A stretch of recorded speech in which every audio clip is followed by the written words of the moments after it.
আসসালামু আলাইকুম। শেয়ার বাজারে এখন পীর দরবেশ নেই, কিন্তু তাদের মুরিদরা এখনো আছে। বাংলাদেশ সিকিউরিটিজ অ্যান্ড এক্সচেঞ্জ কমিশনের অনুসন্ধান ও তদন্ত কমিটির সদস্য ইয়ার সাইদ বলেছেন, 1996 ও 2010 সালের শেয়ার বাজারের কেলেঙ্কারির তদন্ত অনেক কিছুই বেরিয়ে এসেছিল, কিন্তু সেই তদন্তের ভিত্তিতে কার্যকর ব্যবস্থা নেওয়া হয়নি এবং দোষীদের কাউকেই শাস্তি দেওয়া হয়নি। তিনি বলেন, সেই সময় ক্যাপিটাল মার্কেটে অনেক পীর দরবেশ ছিলেন, যাদের প্রভাব এখন কমে গেছে, কিন্তু তাদের মুরিদরা এখনো আছেন। আমাদের কাজ তাদের খুশি নাও করতে পারে। সোমবার 2 সেপ্টেম্বর বিআইসি কার্যালয়ে তদন্ত কমিটি বিষয়ক এক সংবাদ সম্মেলনে তিনি একথা বলেন। ইয়াওয়ার সাইদ আরও বলেন, আমাদের কাজের ফলাফল অনুযায়ী আমাদের বিচার করুন। 11 কর্মদিবসে বিইসি এমন একটি পর্যায়ে পৌঁছেছে যেখানে কার্যকর পদক্ষেপ নেওয়া হচ্ছে। বছরের পর বছর ধরে শেয়ার বাজার চলে আসা অনিয়ম দুর্নীতি মোকাবেলায় বিইআইসির সাম্প্রতিক প্রতিশ্রুতিতে পরিপ্রেক্ষিতে এসব মন্তব্য করেছেন তিনি।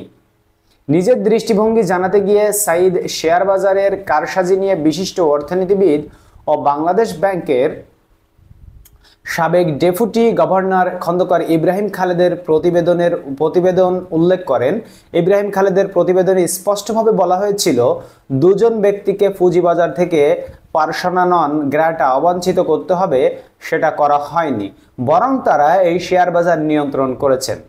তবে সেই রিপোর্ট আমাদের কাছে পাবেন না। আমরা যে কাজ করতে এসেছি তাই করব। যদি ব্যর্থ হই তাহলে সরে যাব। আমাদের কাজে বাধা দেবেন না, সাইদ এমন কথা বলেছেন। ইয়াওয়ার সাইদ আরও বলেন, 1999 সালের 29 আগস্ট প্রথম মিউচুয়াল ফান্ডের উদ্বোধন করা হয়। এরপর 25 বছর পেরিয়ে গেলেও এই খাত 25 কদম এগোয়নি, বরং কিছু ক্ষেত্রে ঋণাত্মক হয়েছে।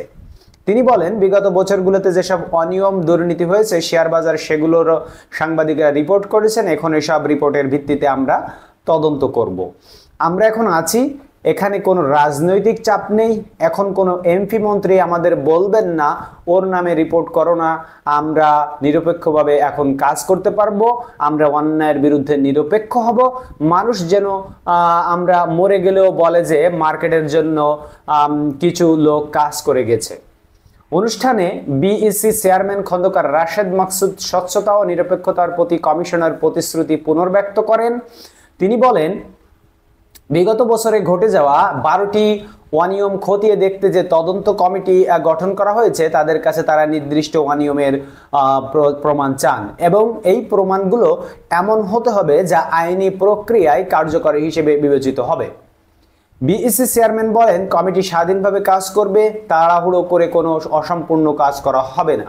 তদন্ত কমিটির 5 জন সদস্যের মধ্যে 2 জন বাজার মধ্যস্থকারী প্রতিষ্ঠানের সঙ্গে জড়িত হওয়ায় কমিটির নিরপেক্ষতা নিয়ে প্রশ্ন উঠেছে। এমন প্রশ্ন জবাবে বিইসি চেয়ারম্যান বলেন, যেখানেই যায় না কেন কারো না কারো সঙ্গে অন্য কোনো প্রতিষ্ঠানের সম্পর্ক থাকতেই পারে। তবে আমাদের তদন্ত কমিটি যদি তদন্ত করতে গিয়ে কোনো সদস্যের স্বার্থের সংঘাতের বিষয়টি খুঁজে পায়, তাহলে সেই সদস্য সেই নির্দিষ্ট বিষয়ে নিজেকে সরিয়ে নেবেন। কমিটির বাকি সদস্যরা তদন্ত চালিয়ে যাবেন। এটি একটি সাধারণ প্রক্রিয়া যা সারা দুনিয়ায় অনুসরণ করা হয়। রাশেদ মাকসুদ আরও বলেন, শেয়ার বাজার সামনে গুরুত্বপূর্ণ হয়ে উঠবে। এই কমিশন গঠনের 11 দিনের মধ্যেই আমরা এসব সিদ্ধান্ত নিয়েছি। ভবিষ্যতে আরও অনেক কাজ করব, এটাই স্পষ্ট বার্তা। শেয়ার বাজারকে সবার কাছে একটি আস্থার জায়গা হিসেবে প্রতিষ্ঠা করা হবে।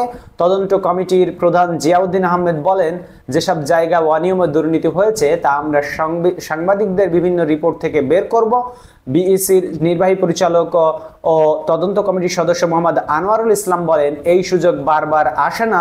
আমরা প্রতিশ্রুতি দিচ্ছি যে আমাদের সেরাটা দেওয়ার চেষ্টা করব। তদন্ত কমিটির আরেক সদস্য মোহাম্মদ শফিকুর রহমান বলেন, ছাত্র জনতা একটি গণ অভ্যুত্থানের মাধ্যমে আমাদের যে সুযোগ তৈরি করে দিয়েছে, সেই সুযোগ কাজে লাগিয়ে আমরা কাজ করতে চাই। তো বন্ধুরা এমনই তারা বলেছে যারা এখন শেয়ার বাজার নিয়ে তদন্ত করছে। আশা করি ভালো তদন্ত হবে এবং আমাদের শেয়ার বাজার আবার পুনরায় চাঙ্গা হয়ে যাবে, আমাদের দেশের অর্থনীতি আবার সচল হবে ভালোভাবে। ধন্যবাদ সবাইকে ভিডিওটি দেখার জন্য। আমরা সবসময় আপনাদেরকে অথেন্টিক খবর দিয়ে থাকি। এই খবরটি আপনাদেরকে শেয়ার করেছি যাই যাই দিন পত্রিকার সৌজন্য। দেখা হবে পরের অন্য কোনো টপিক নিয়ে অন্য কোনো ভিডিওতে। সে পর্যন্ত সকলে আল্লাহর রহমতে ভালো থাকবেন। এখন এ পর্যন্ত আল্লাহ হাফেজ।